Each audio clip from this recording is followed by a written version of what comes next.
America దాడులో Israel హెచ్చరికల నేపథ్యంలో Iran supreme leader Ayatollah Ali ఖమేనీకి భద్రత కట్టుదిట్టం చేసినట్లు తెలుస్తోంది. ఆయన్ను సురక్షితమైన బంకర్లోకి తరలించినట్లు తెలుస్తోంది. ఇజ్రాయెల్తో జరుగుతున్న యుద్ధంలో తనకు ఏమైనా జరిగితే తన వారసుడి ఎంపిక కోసం ఆయన 3 పేర్లను ప్రతిపాదించినట్లు అంతర్జాతీయ కథనాలు పేర్కొన్నాయి. Iran supreme leader Ayatollah Ali Khamenei తన వారసుడి ఎంపికపై దృష్టి సారించినట్లు తెలుస్తోంది. ఇటీవల టెల్-అవీవ్లోని ఆసుపత్రిపై ఇరాన్ క్షిపణి దాడి తర్వాత స్పందించిన ఇజ్రాయెల్ రక్షణ మంత్రి కట్జ్ ఖమేనీని బతకనివ్వబోమని హెచ్చరించారు.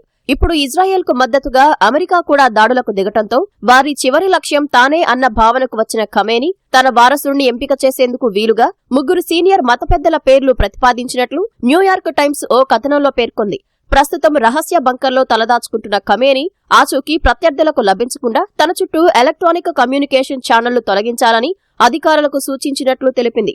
ఖమేనీ అత్యవసర యుద్ధ ప్రణాళికలు తెలిసిన 3 ఇరాన్ అధికారులు ఈ విషయం చెప్పినట్లు న్యూయార్క్ టైమ్స్ కథనం పేర్కొంది.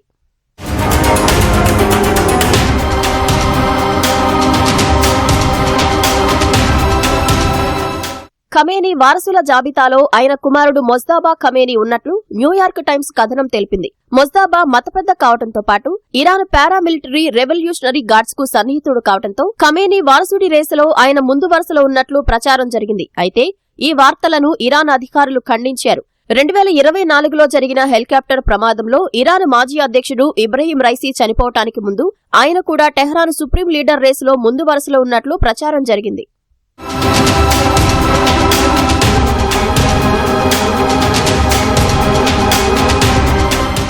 ఇజ్రాయెల్తో జరుగుతున్న యుద్ధంలో ఖమేనీకి ఏదైనా ప్రమాదం జరిగితే ఆయన ప్రతిపాదించిన వారిలో ఒకరిని ఎన్నుకోవటానికి చర్యలు తీసుకునే అవకాశం ఉంది. ఇరాన్ సుప్రీం లీడర్కు విస్తృతమైన అధికారాలు ఉంటాయి. ఇరాన్ సాయుధ దళాల కమాండర్ ఇన్ చీఫ్ గా, న్యాయ వ్యవస్థ, శాసనసభ, కార్యనిర్వాహక శాఖలకు అధిపతిగా వ్యవహరిస్తారు. ఆపరేషన్ రైజింగ్ లయన్ పేరుతో ఇరాన్పై సైనిక చర్య చేపట్టిన ఇజ్రాయెల్ ఖమేనీ నివాసంతో పాటు ఇరాన్ అధ్యక్ష కార్యాలయం ఉండే మోనిరియే ప్రాంతంలో వైమానిక దాడులు జరిపింది.